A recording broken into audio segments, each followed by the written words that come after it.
Al-Fatihah. Bismillahirrahmanirrahim. Alhamdulillah rabbil alamin. Ar-Rahmanir-Rahim. Maliki yaumiddin. Iyyaka na'budu wa iyyaka nasta'in. Ihdinas siratal mustaqim. Siratal ladzina an'amta 'alaihim ghairil maghdubi 'alaihim waladdallin. Amin. Bismillahirrahmanirrahim. Alhamdulillahi rabbil alamin. Hamdan yuwafi ni'amahu wa yukafi mazidah. Ya Rabbana lakal hamdu wa lakal syukru kama yanbaghi li jalali wajhika wa azimi sultanik. Ya Allah, Ya Rahman, Ya Rahim, Engkau ampunilah dosa-dosa kami. Engkau rahmatilah diri kami, keluarga kami dan negara kami. Engkau lindungilah hamba-Mu yang kredit ini daripada segala musibah. Engkau jauhilah diri kami daripada penyakit yang berbahaya dan wabak yang mengancam nyawa. Engkau hindarilah kami daripada bala yang berat dan takdir yang buruk. Ya Allah, Ya Rahman, Ya Rahim, Engkau berilah kekuatan, kecekalan dan kesabaran kepada kami untuk menghadapi dugaan-Mu yang berat ini. Engkau tiupkanlah ketenangan dalam jiwa kami.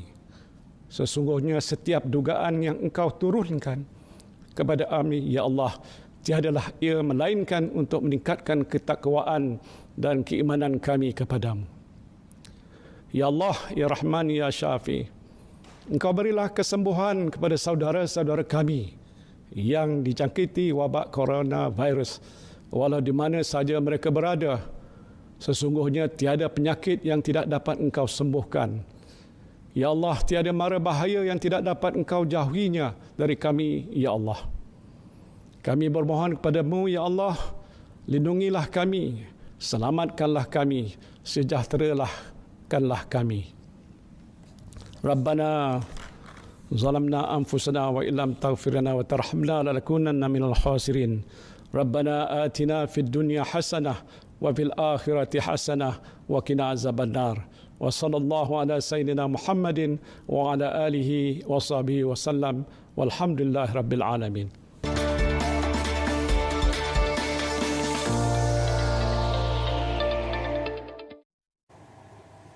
Amin, amin, amin ya rabbal alamin. Doa yang dipanjatkan kehadrat ilahi dalam kita mendepani dan juga menakuni wahana ataupun pandemik COVID-19 yang semakin membahana. Dan sememangnya ini satu perkara yang cukup perlu untuk kita bincangkan secara bersama kerana lanskap atmosfera masyarakat di peringkat negara dan juga global juga banyak terjejas disebabkan oleh pandemik COVID-19 ini.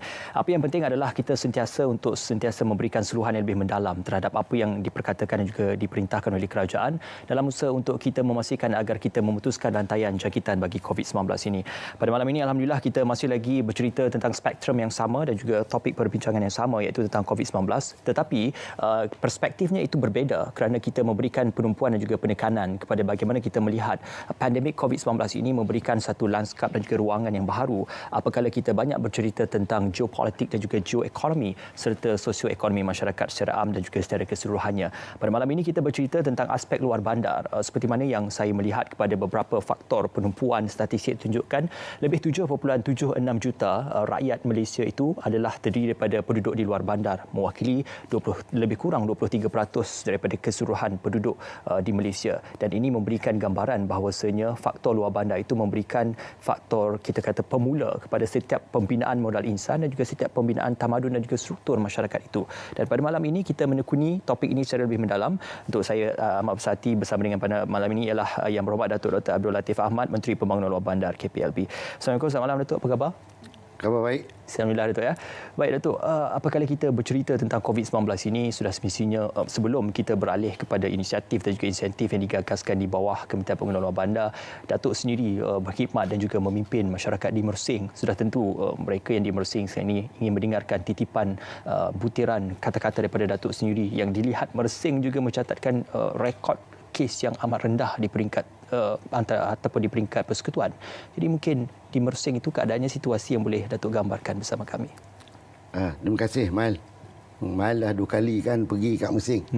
Saya seronok bila orang yang dah pergi kat Mersing ni. Mersing ni dia ada pantun dia kan. Dagang Pak Malau tu. Jadi Mersing ni memang kampung.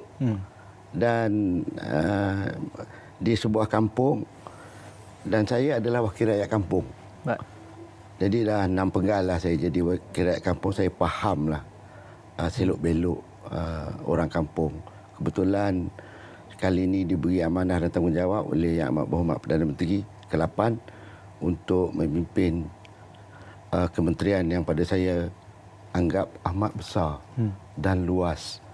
Dan biasanya kementerian ni dia melibatkan dululah, kalau ikut pada sejarah, Perdana Menteri, Timbalan Perdana Menteri Tun Razak dulu, dia adalah menteri pertama Menteri Luar Bandar. Kenapa Menteri Luar Bandar tu Tun Razak? Kerana dulu 70% orang dekat luar bandar. 30% je dekat dalam bandar.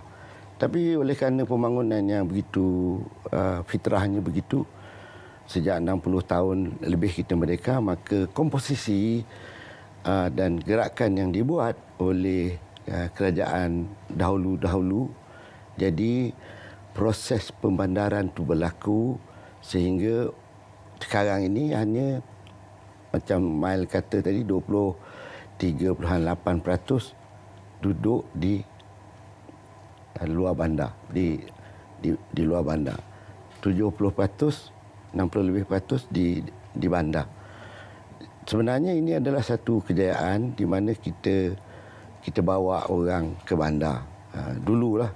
Tapi sekarang oleh kerana penduduk di luar bandar itu sudah mengecil, maka tumpuan itu masih kita teruskan melalui pelbagai agensi di bawah Kementerian Pembangunan Luar Bandar, daripada pekebun kecil, penoreh getah, termasuk agensi-agensi wilayah yang macam Kejora, Perda, Ketengah, Kesedar. Di Pulau Pinang dipanggil Perda. Dulu pada satu ketika dulu ada Dara. Semua agensi-agensi ini menjurus kepada membawa masyarakat luar bandar dibandarkan. Baik. Okey. Jadi sekarang banyak orang di kampung dah pergi bandar. Kan? Macam Mail daripada Pilin. Gombau. Gombau. Saya biasa tu. Masa kecil-kecil tu ada kawan saya dekat Gombau. Dekat Pilin tu yang ada sekarang ni banyak kes COVID-19. Dan bila kita relate atau kita kaitkan dengan suasana apa yang berlaku, hal COVID ni, kebetulan bila kita dapat kerajaan yang baru, tanggungjawab ini amat berat kerana kita mempunyai satu musuh yang kita tak nampak. Baik. Mail tadi cerita pasal kat Mesing ada masih hijau. Kes kurang daripada yang saya ingat, dia ada 4 kes saja. Tinggal 2 dia masih lagi berada di Hospital Permai. Jadi dia sebenarnya di Mesing hijau. Tapi oleh kerana tempat-tempat lain merah, jadi orang Mesing pun kena denda jugalah. Duduk kat rumah juga. Kan? PKP ni kena duduk rumah juga. Ekoran daripada tu sudah tentu kita berhadapan dengan satu musuh yang kita tak kenal lagi. Dan kita tak faham, seluruh dunia tak faham PL COVID-19 ni. Dia ada perangai dia yang tertentu. Yalah, dulu saya belajar sekejap jadi bomoh. Saya dulu belajar perubatan. Jadi sikit-sikit tu saya tahulah hal-hal yang berkait dengan virus ni. Tetapi virus ni pun kita tak kenal. Ramai banyak dengan negara maju pun tak kenal. China ada style dia, Korea ada style dia, Amerika pun ada guna style dia. Tapi masing-masing masih tak kenal PL dan perangai COVID-19 ni. Pada waktu yang sama, kita manusia, kita adalah seorang manusia Homo sapien yang sangat aneh kerana kita suka bergerak. Daripada bandar, kampung pergi bandar, tak berjaya kat bandar pergi balik kampung. Tak berjaya kat kampung pergi bandar. Sebab kita adalah manusia yang diberi oleh fitrah kita mobile. Kalau kita tengok, mustahil lah pada saya kalau manusia itu tidak mobile, mustahil Adam boleh jumpa Hawa dekat Jabal Rahmah. Sebab Adam katanya dihukum dan dia dah minta maaf dengan Allah Subhanahu Taala, dan dia diturunkan katanya di Ceylon, Sri Lanka, sementara Hawa diturunkan di Jeddah. Tapi akhirnya mereka bertemu di Jabal Rahmah setelah beribu tahun diturunkan pada syurga. Maknanya manusia itu adalah mobile. Jadi bila PKP ni diletakkan perundangan yang mengetatkan pergerakan, kerana negara membuat satu pilihan, nak selamatkan nyawa dulu. Okey, nak selamatkan nyawa. Maknanya kita utamakan kepada nyawa. Baik. Okey. Jadi dari sudut maqasid syariah, itu adalah sebahagian daripada 5 perkara yang perlu mana-mana pemerintah kena buat. Selamat nyawa dulu. Okey. Okey. Bila selamat nyawa, suruh orang duduk kat rumah semua, apa buat? Sebab tu dalam pakej prihatin kedua yang diumumkan oleh Yang Berhormat Perdana Menteri, dia bagi makan dulu, perut kena jaga. Okey. Okey, bagi saya suka guna, orang Mesing suka guna perkataan sendal. Sendal. Sendal Sendal. Kita sendal dulu dengan macam saya minta orang asli, dia ada mula-mula nak bagi 15,000 je ketua isi keluarga. Saya cakap dengan Datuk KSU, kita orang asli seluruh negara ni ada 803 kampung. Kita ada lebih kurang 50,000 lebih keluarga isi rumah. Jadi tiba-tiba Jabatan Hak Ehwal Kemajuan Orang Asli ni balik semula kepada kita. Datuk Seri KSU kata kat saya, tak cukup. 15 je mati kita. 15,000 ni kita kena bagi semua. Jadi kita kena bagi semualah. The food basket ni kita pastikan dia akan sampai ke setiap isi keluarga. Sebab orang asli kadang-kadang, saya ada 6 kampung orang asli di Mesing. Punan, Peta, Tanjung Tuan, Tanah Abang, Labung. Mereka kadang-kadang dia satu rumah, dia ada 3 keluarga. Baik. Atau 4 keluarga. Walaupun dia mungkin ada 2 bilik, tapi dia boleh sesuai dengan 4 keluarga. Okey. Jadi kita kena bagi 4 basket food tadi. Tak bolehlah kita bagi dia satu rumah satu. Okey. Macam tu. Jadi kita nak selesaikan dulu perut dulu. Kena selesai. Tapi berapa lama kerajaan nak terus bagi makanan ni? Saya semalam balik Mesing. Dia orang masih lagi sampaikan bentuk bungkusan makanan ni pada bukan saja orang asli, kepada semua mereka-mereka yang sangat memerlukan. Kerana suasana COVID-19 ni membuatkan orang mudah jatuh miskin. Kalau dulu dia umpamanya lah, dia noreh, pagi dia noreh, pukul 10 dia dah selesai. Betah semua dah. Dia pergi minum, dia pergi warung. Bila KPK, dia tak boleh noreh, dia tak boleh pergi warung. Warung pun tutup. Dalam tempoh PKP ni lah. Okey. Jadi rantaian ekonomi, walaupun orang kampung, dia akan terjejas. Banyak sektor lah terjejas. Tapi dalam sektor pemakanan, rantaian makanan, katakanlah nelayan, di Mesing banyak nelayan.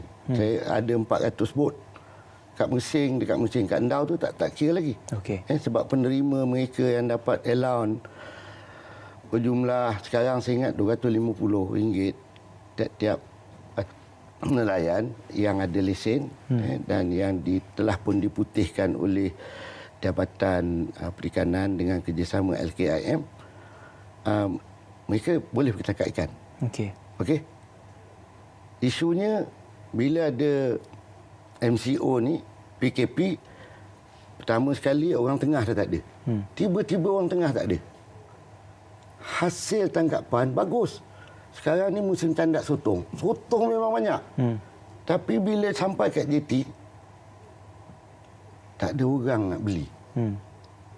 Sebab orang tengah dah tak ada. Dulu ada orang tengah. Walaupun orang tengah ni dia cekik betul nelayan, tapi masih ada orang tengah. Sekarang tak ada orang tengah. Saya punya DO kata, Menteri, boleh tak bantu kita macam mana? Nak suruh Fama masuk, Fama ada kekangan dia. Jadi saya fikir-fikir, saya kata kita kena lakukan sesuatu yang di luar kotak. Baik. Sebab COVID-19 ni dia sebenarnya mengubah hidup kita bukan saja sekarang tapi sebenarnya di masa-masa akan datang. Saya bagi contoh. Kalau dulu September 11 New York punya World Trade Center tu dibom. Ekoran daripada itu semua masyarakat dunia rasa takut. Asal nama bin aja dia akan masukkan kita dalam special tempat untuk disoal siasat. Kalau kita lalu tempat scanner tu, dia suruh tanggal kasut. Kita marah tau. Kasut pula tu cantik kan. Boot lah tu. Suruh tanggal. Marah ada. Tapi oleh kerana dia menjadi norm yang baru, selepas itu, kalau kita pergi dekat airport untuk scan security, keselamatan, kita automatik tak payah suruh. Kita buka kasut, kita tanggalkan jam, kita buka tali pinggang, keluarkan kita punya laptop atau iPad, automatik. Tak payah disuruh kerana dia dah menjadi budaya. Betul. Jadi dengan adanya COVID-19 ni, dia sebenarnya mengubah hidup kita. Ya, dia sementara memanglah tak ada orang tengah. Orang Mesing ni, saya bagi contohlah orang Mesing. Orang Mesing dia tak makan ikan tempat lain. Memang dia makan ikan Mesing. Ikan tempat lain tak datang Mesing. Tapi ikan daripada Mesing dia pergi tempat lain. Biasanya 40 ke 50% dia akan pergi ke Singapura. Singapura pun sekarang ni lock. Jadi ikan memang dia tak pakai pasport main. Okey. Tapi orang nak pergi tambak apa semua tu dia perlukan semua security. Betul. Bila lock dah susah. Jadi orang tengah tak ada. Jadi bagaimana kita nak replace? Nak ganti supaya orang tengah ni masih boleh berfungsi. Tuan D.O. saya kata tak ada pembeli. Saya kata ada. Okey. Tetapi kita tak ada upaya nak cantumkan. Saya sembang dengan Menteri Pertanian, Datuk Seri Ronald. Saya selalu panggil dia Buluran. Sebab dia wakil rakyat Buluran. Okey. Oleh kerana suasana tu terlalu deras, semua nelayan bukan saja kat Mesing, dekat Terengganu, dekat Kuantan, dekat Langkawi, merata tempat dia akan terjejas ekoran daripada perubahan ini. Sekarang kerajaan sedang fikir selain pada nyawa penting kan? Betul. Tapi perut ni penting ke? Kehidupan. Jadi bagaimana nak pastikan yang rangkaian pendapatan ni dapat dipulihkan kembali. Okey, Datuk, itu kita akan perincikan seketika nanti. Mungkin kita nak bagi sedikit hela nafas jeda seketika. Semuanya seketika nanti dalam Bicara Naratif.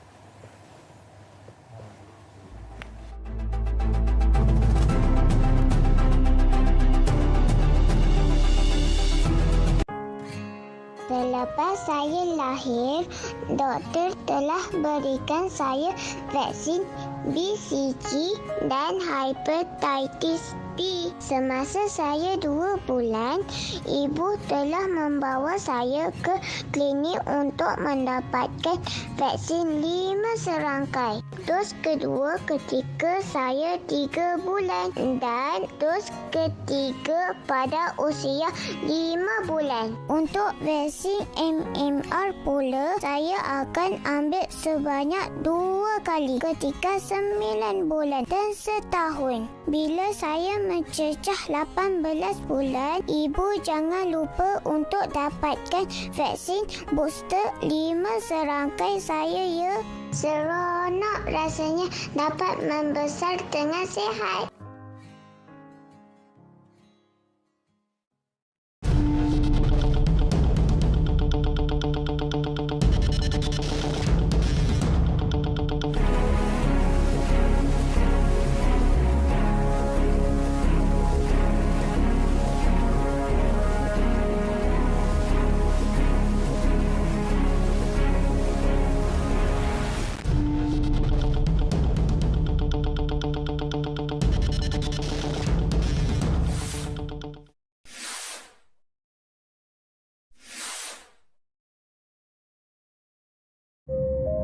Bermula 28 Mac 2020, TV1 akan menjadi saluran penyiar utama bagi menyalurkan maklumat berhubung COVID-19. Ikuti kami di saluran berita RTM menerusi platform 123 di My Freeview. Maklumat sahih kami bawakan kepada anda hanya di RTM.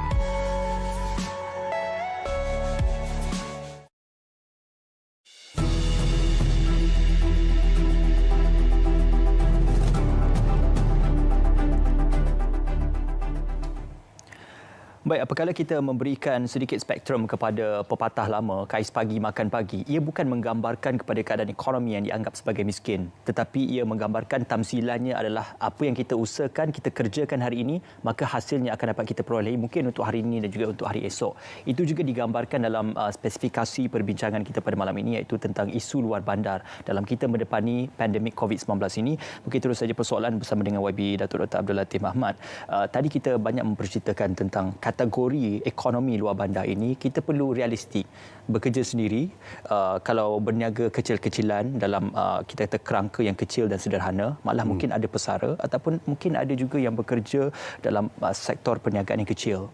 Jadi apakah kita melihat kepada impak COVID-19 ini, apa yang diusahakan oleh pihak kementerian dan juga pihak kerajaan bagi memastikan the new normal yang disebutkan oleh Datuk itu boleh dilaksanakan secara lancar tanpa mengganggu-gugat untuk mengisi perut mereka seperti yang diperkatakan oleh Datuk tadi. Okey, pertama sekali saya nak komen sikit pasal kais pagi makan pagi. Ada orang kata konotasinya kais pagi makan pagi ni orang malas. Kais petang makan petang. Tapi dia sebenarnya, kenapa orang Melayu dulu orang tua-tua dulu dia kata kais. Kais macam-macam ayam. Kais pagi makan pagi, kais petang makan petang. Cuma dia tak cakap kais malam makan malam, sebab malam dia rehat.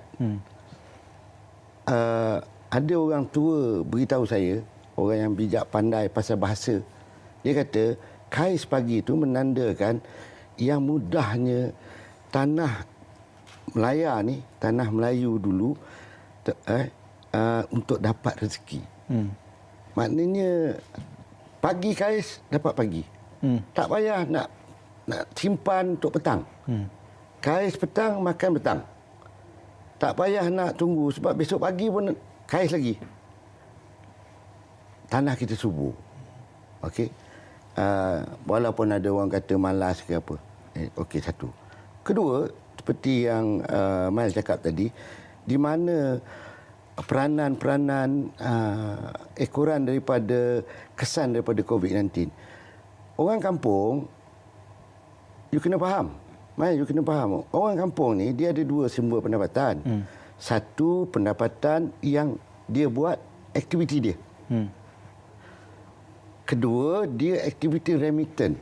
Kerana macam dekat Kota Baru atau dia rumah dia di Wakaf Cik Ye. Dia ada 5 orang anak. Okey, 5 orang anak, 3 orang kerja kat Kuala Lumpur.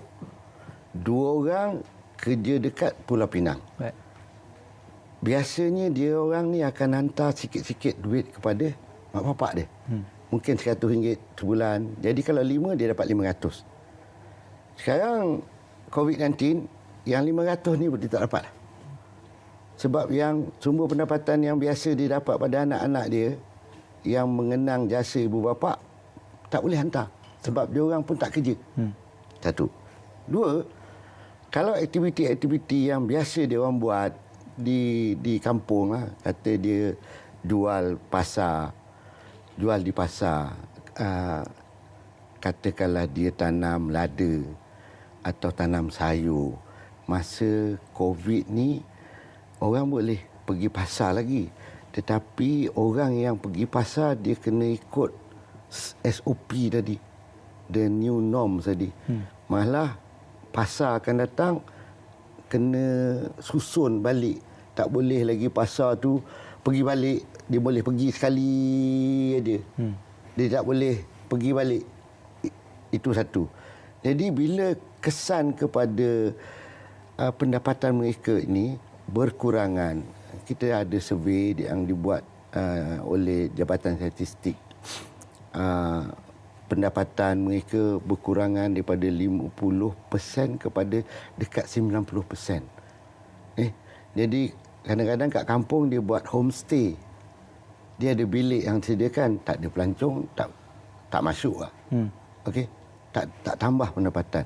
Jadi peranan-peranan pertama yang dibuat oleh pelbagai agensi di bawah Kementerian Pembangunan Bandar, kita kurangkan dulu. Umpamanya, sebagai contoh, dia menyewa kat Akid Marah.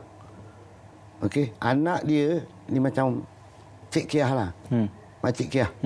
Anak dia ada pinjaman dengan Marah. Pinjaman Marah kita tangguh. Sewa pun kita boleh ronding sampai, saya ingat kurang sampai 30%. Kemudian pinjaman, apa-apa pinjaman yang dibuat kepada institusi Marah dikurangkan. Jadi kita kurangkan dulu benda-benda yang patut dia bayar tiap-tiap bulan. Ini mungkin mengurangkan sehingga 6 bulan kita bagi, mengurangkan. Pada waktu yang sama, macam tadi, Mail, nelayan dekat Mersing, Pak Wang, dia beritahu macam mana nak ni. Saya dah beritahu dengan Ketua Pengarah Marah. Saya kata boleh tak kenal pasti siapa dia anak-anak nelayan yang memang biasa meniaga ikan tapi dalam skala besar. Kita bagi dia satu pakej pinjaman melalui koperasi, kata 200,000 nak mulakan sistem peraihan ni. Sebab dia ni, keputusan ni buat ni semua all cash. Jadi cash flow dia tu seamless, tidak ada halangan. Jadi dia bila nelayan naik dia timbang-timbang, nelayan pun dah pandai sekarang. Dia boleh tengok harga ikan kembung dekat pasar Selayang berapa. Kan? Tak boleh tipu dah. Okey, semua sekarang ni online. Jadi dengan cara begitu kita mewujudkan suasana orang tengah yang ada jiwa kasih sayang. Berbanding dengan orang tengah yang dulu memang sendal nelayan ni. Sebab nelayan ni pada waktu yang sama dia pun ada banyak hutang juga. Jadi dia terikat dengan peraih-peraih yang sebegini rupa. COVID-19 akan merubah suasana nelayan di Mersing. Jadi saya nak cari dan saya sebenarnya dah kenal pastilah beberapa orang yang anak-anak nelayan daripada Mersing yang boleh bantu nelayan di Mersing. Dan kita temukan produk nelayan dengan mereka yang boleh beli ikan dan boleh pasarkan ikan dengan cara online mungkin. Marah pun ada dia punya platform macam Jack Ma lah. Ada juga. Setakat ni kebanyakan hasil-hasil orang kampung boleh dipasarkan kerana DO saya pun bagus. Bila dia buka pasar tani dia di pasar, dia panggil pasar tu sekarang ni, dulu hari Jumaat je. Tapi oleh kerana jualan bagus, sambil mereka menggunakan SOP PKP ni, ramai mereka dapat pendapatan satu hari sampai 3,000 kan. Okey. Jadi kat kawasan tu dah jadi berebut lah. Semua orang nak berniaga. Jadi kerajaan pusat dah buat keputusan supaya tidak ada gerai bazar masa Ramadan ni apa semua ni. Saya pun pening kepala juga nak fikir macam mana nak sambil mereka terus melakukan pelbagai aktiviti dalam production makan, kuih apa semua ni. Hari raya masih lagi saya ingat orang akan cari kuih tart. Kan? Tapi orang tak akan pergilah mall untuk cari kuih tart. Jadi dia tengok Facebook apa semua, dia order macam tu lah. Jadi rangkaian antara pembuat dengan pembeli, mungkin pembuat dekat kampung, pembeli dekat bandar, ini boleh kita perkukuhkan. Di Mersing sekarang ni baru ada 6 food panda. Food panda ni kira luar tabi'i lah kat Mersing ni. Okey. Bukan jadi budaya. Okey. Memang satu ni. Jadi sekarang ni kalau kita perbanyakkan atau ada banyak lagi e-hailing. Supaya produk di kampung dapat legal-legal dalam kampung tu. Jadi ekonomi akan berkembang. Okey. Saya juga sarankan kerajaan hendakkan supaya penghidupan ni life life and livelihood. Maknanya hidup, nyawa dengan kehidupan tu mesti balance. Kita tak pasti berapa lama lagi kita akan berterusan dengan MCO ni. Kalau ikut pada rancangannya habis 28 kan? Okey. Tapi kita tak pasti. Walaupun kita tengok graf tu makin lama makin turun. Macam dekat Amerika, di Texas apa semua, orang dah pergi tepi pantai dah macam biasa. Dia lagi banyak orang mati. Tetapi sesuatu yang saya rasa Amerika kerana teknologi dan dia berani mencuba. Dia mula mengenali COVID-19 ni melalui teknologi, pelbagai teknologi, dan antara perkara yang mereka buat, mereka melakukan test atau ujian swab ni untuk mengetahui kehadiran antigen atau virus itu. Dia 90 test untuk 1,000 penduduk. Maknanya kalau dia 300 juta, you kalilah berapa. Dan presiden dia, oleh kerana negara dia maju, jadi test ni dapat diturunkan. Sekarang test ni saya dipahamkan dalam buat di swasta lingkungan 800. Kalau Kementerian Kesihatan buat jadi 300. Tapi sekarang kita nak suruh pekerja pergi. Semua industri yang berkait rapat, umpamanya construction G1, G2 atau industri yang berkait rapat dengan global supply chain. Negara kita ada buat OEM yang berkait rapat dengan Airbus, Boeing. Ini semua bagus untuk negara. Tetapi bila kita nak suruh diorang mula bekerja, kita kena pastikan mereka ni diuji test. Bila test memang negatif, itu pun tak pasti lagi tu. Tapi maknanya kita dah tahu dah 100 orang pekerja, kalau saya ada punyai satu kilang untuk operasi 50%, saya perlu ada 100 pekerja. Saya akan pastikan saya buat test ini pada semua pekerja saya. Dan saya nak pastikan yang mereka akan mengikuti semua standard-standard kesihatan di tempat kerja. Selain daripada ini, ambil temperature macam tadi, saya rasa 4 kali saya diambil suhu badan saya. Ada yang tulis tu 35. Saya kata kalau 35 ni macam ular lah. Dia bukan mamalia. Darah sejuk. Darah sejuk.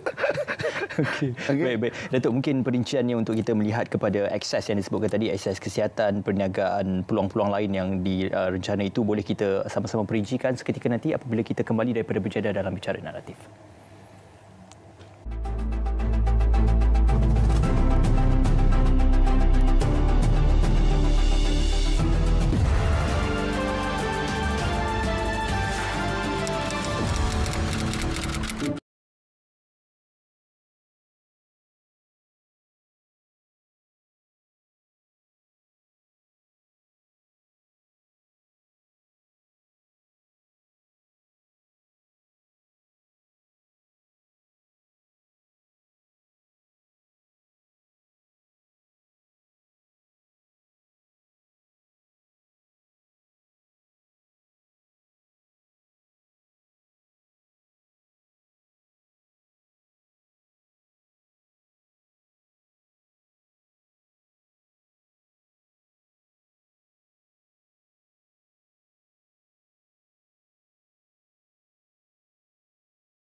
lagi memang habis. Tak ada dijualnya. Ha? Ya, RM50. Nak tak nak?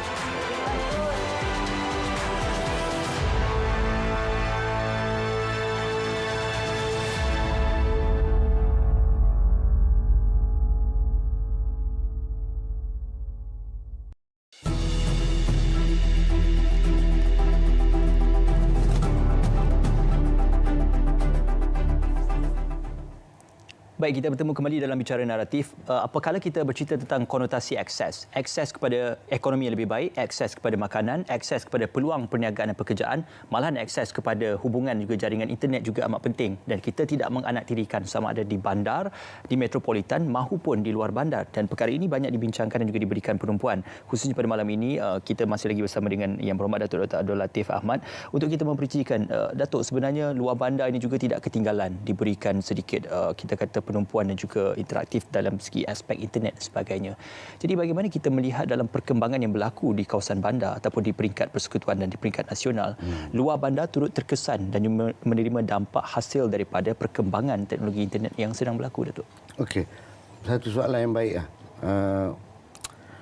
Antara dulu kita di Kementerian Pengeluar Bandar ni selalu kita bercerita tentang jalan, jalan antara bandar, jalan antara kampung. Kemudian kita bercerita tentang bekalan air bersih luar bandar, atau kita bercerita tentang bekalan elektrik luar bandar. Tapi kita lupalah dengan suasana dunia yang menjadi kecil dan dia terhubung melalui internet ni. Jadi satu-satunya infrastruktur yang tidak dijaga oleh kami adalah infrastruktur jaringan internet ni. Jadi kita sedang merancang, sebenarnya dah pun merancang di bawah Bawasan Kemakmuran bersama dengan rancangan Malaysia ke-12. Baik. Ini kita dalam peringkat terakhir rancangan Malaysia ke-11. Jadi suka tak suka kita mesti perkuat dan perkukuhkan rangkaian penyambungan internet ini supaya apa yang berlaku di bandar dia laju, tapi di kampung juga laju. Okey. Ini adalah perkara asas yang amat penting. Komunikasi di antara dalam kampung juga antara kampung dengan bandar. Dan kalau kita perelokkan lagi infrastruktur ini, saya yakin produk-produk daripada luar bandar akan lebih mudah disalurkan di bandar. Saya bagi contoh. Mail ada satu restoran sekarang ni dekat Malaysia dipanggil Red Lobster. Dia adalah satu rangkaian restoran yang dipunyai oleh syarikat yang diapungkan saham dia di US, New York Stock Exchange. Dia ada 8 gabungan restoran, salah satunya Red Lobster. Dia ada dekat K Avenue. Saya pun tak pernah pergi juga. Tapi saya dipahamkan Red Lobster ni udang tu, kalau tengok menu tu, dia ada menu udang. Udang tu dimasak, sebenarnya dibela, dimasak, kemudian disejuk bekukan di selatan Thailand, di kampung. Kemudian dia pergi Bangkok dan diterbangkan terus ke bandar-bandar utama di Amerika dan seluruh dunia. Bila you makan udang tu, macam you rasa tukang masak tu kat belakang you. Dekat belakang lah, kat belakang dapur lah kan. Tapi sebenarnya tukang masak tu berada di selatan Thailand. Kalau Thailand boleh buat, tidak mustahil kita boleh pilih produk-produk yang biasa kita lakukan dan kita pasarkan di dunia. Dengan syarat kita ada tadi konektiviti lah. Kita ada rangkaian yang perlu kita menyantuni perhubungan antara jalan-jalan macam kat Semenanjung. Kat Melaya lah. Persekutuan Tanah Melayu dulu panggil Melaya. Tapi sekarang orang panggil Semenanjung. Tapi kalau kita tengok kat Sabah, dekat Sarawak, mereka masih memerlukan masih jalan-jalan tu masih perlu. Bekalan air bersih perlu. Bekalan elektrik luar bandar perlu. Saya ada 2 orang timbalan. Satu yang berhormat daripada Lipis, yang berhormat daripada Lawas. Dia orang Sarawak. Dia minta tu je. Dia terlupa tu. Satu lagi tu internet tu lah. Yang Mail cakap. Tapi kalau kita boleh perkuat dan perkukuhkan ni, lebih banyak produk-produk kampung yang kita boleh pasarkan di bandar. Okey. Bukan saja di dalam Malaysia, di seluruh dunia. Jadi pasaran lebih luas. Pasaran yang lebih luas. Pasaran cukup untuk katakan ASEAN aja kita ada 600 juta penduduk yang menjadi satu market, satu pasaran yang boleh kita pergunakan. Okey. Bercakap tentang perniagaan atau nak membuka pasaran, membuka ruang dan peluang kepada peniaga-peniaga ataupun usahawan dari luar bandar ni, kita ada di bawah KPLB ada MARA, JAKOA, Ketengah dan sebagainya. Beberapa agensi yang sudah semestinya memberi penumpuan bukan saja kepada keperluan bagi usahawan dan juga penumpuan daripada wilayah itu sendiri. Jadi persoalan yang penting adalah bagaimana kita nak mewujudkan industri ekonomi yang bergerak maju berpandukan kepada keperluan wilayah atau keperluan penduduk ataupun keperluan industri desa itu sendiri yang boleh dibangunkan dan boleh dipromosikan. Okey, satu soalan yang baik. Pada waktu yang sama, yang paling penting sekali kita kena pastikan apa yang kita buat tu sejajar dengan pasaran, kehendak pasaran. Okey. Saya bagi contoh. Umpamanya di Mersing, kita ada latihan untuk welding, kimpalan. Kimpalan ni kita buat untuk bukan kimpalan biasa. Kimpalan ni kita panggil dia ada standard dia, dipanggil 3G dengan 6G. Mereka ni dilatih menjadi secara praktikal dan sijil mereka ni diiktiraf oleh peringkat antarabangsa. Dan mereka ni boleh bekerja di oil and gas. Jadi kebetulan Mersing dengan Pengerang tu dekat. Dan mereka yang dapat 6G ni mungkin 2 tahun dia pergi khusus, dia boleh dapat gaji dia dibayar dalam bentuk USD, purata mungkin 30 ke 100 US dollar per hour. Okey. Main per hour tau. Banyak tu. Kalau 100 kali dengan 4 lah. Kan? Per hour. Dan dia ni boleh buat welding di dalam laut. Kepakaran mereka ni dibangunkan oleh pelbagai agensi.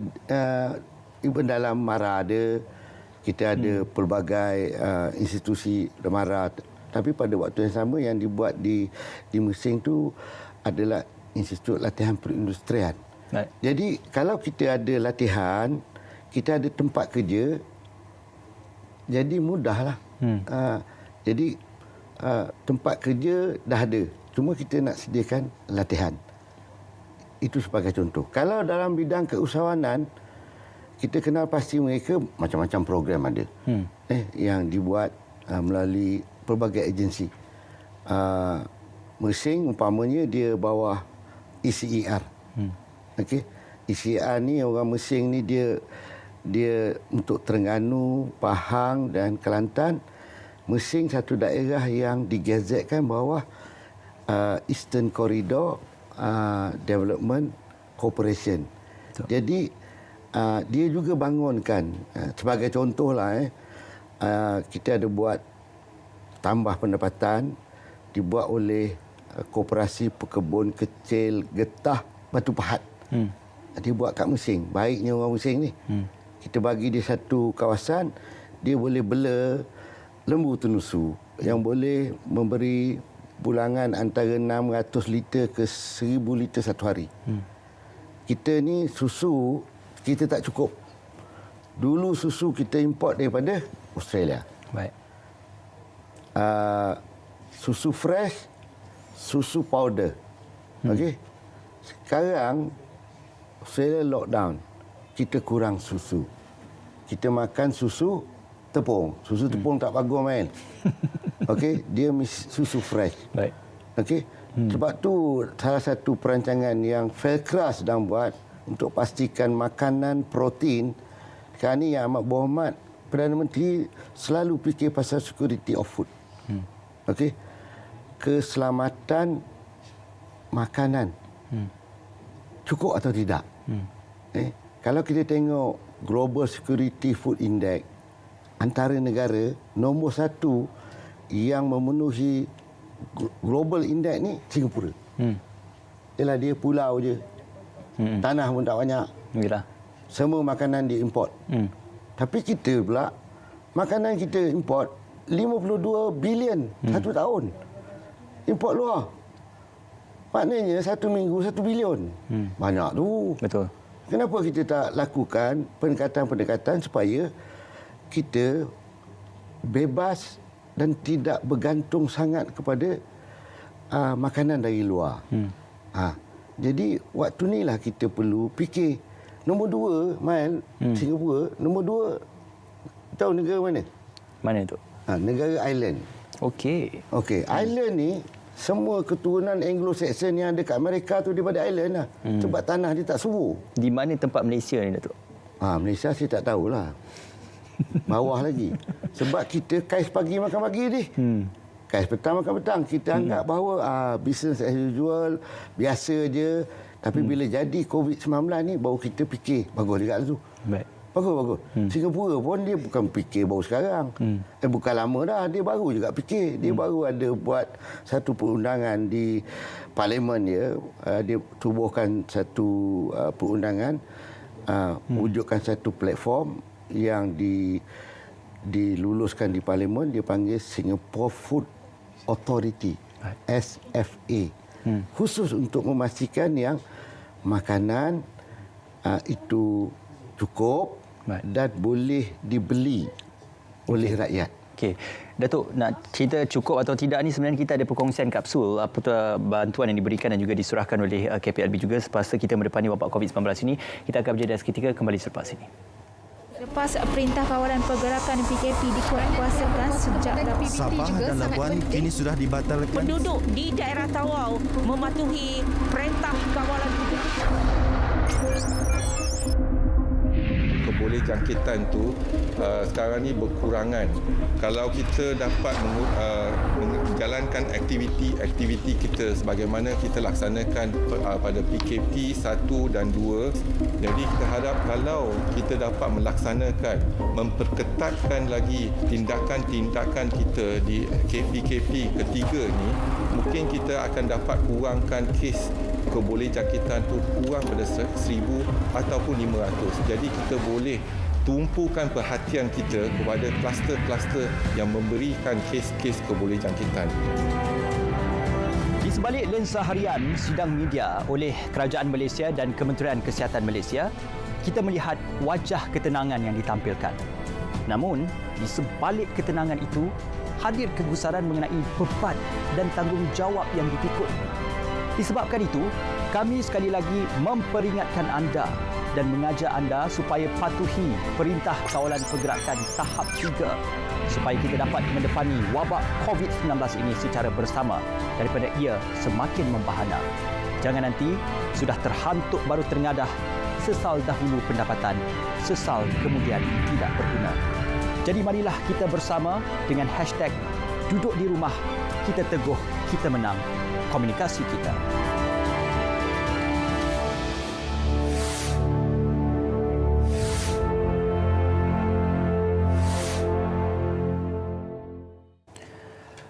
Baik, gagasan masa sejam yang diperuntukkan untuk kita mendepani cabaran KPLB dalam kita melihat bicara nanti pada malam ini. Sudah semestinya YB Datuk, kita nak bercerita sebenarnya untuk kita nak merangkumkan, mungkin kalau kita sempat dan berkesempatan, apakah lagi inisiatif yang dilaksanakan oleh di pihak Kementerian Pembangunan Luar Bandar, khususnya beberapa inisiatif yang dilaksanakan sebelum ini, penerusannya dan juga ditambah baik untuk memberikan kita kata penambahbaikan dan juga peningkatan, khususnya dari segi peningkatan ekonomi dan juga sosioekonomi masyarakat di luar bandar tu. Okey, Man.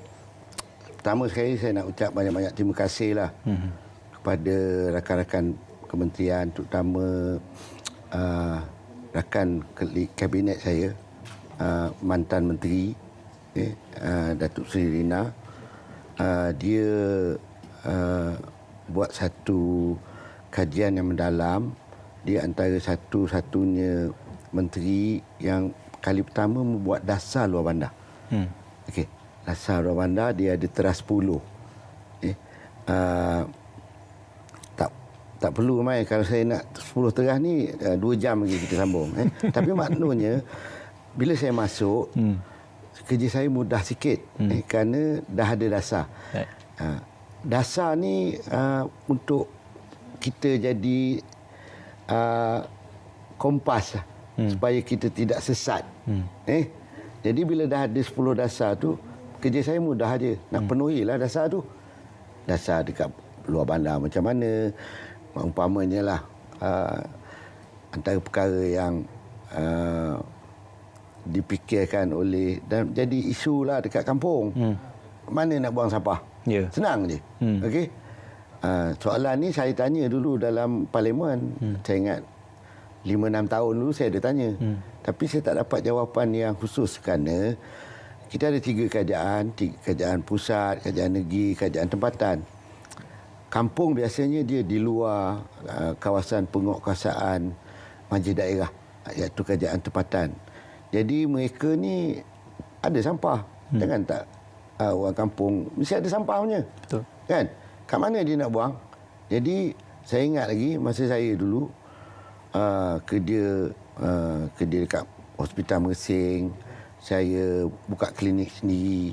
Malam-malam saya punya kampung tu di luar kuasaan majlis. Jadi saya kumpul sampah, saya bawa ke tempat paling dekat sekali tong sampah yang dipungut oleh lori-lori sampah majlis daerah.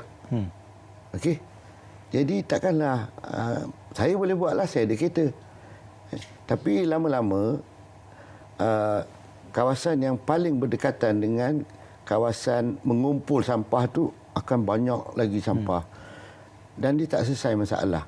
Jadi alhamdulillah saya dipahamkan bila saya masuk ni kementerian dah buat satu pilot project di Sungai Petani lepas habis Covid ni. Panjang umur saya nak tengok. InsyaAllah. Dan salah satu prasarana yang kita akan fikirkan bagaimana orang kampung boleh buang sampah tidak merata dan dia tidak bakar. Betul. Kat mana dia? Jadi kita kena kreatif lah supaya duduk di kampung tu masih lagi green, masih lagi hijau, udara masih bagus. Pada waktu yang sama kita pupukkan semangat menjaga sampah ni macam orang Jepun lah.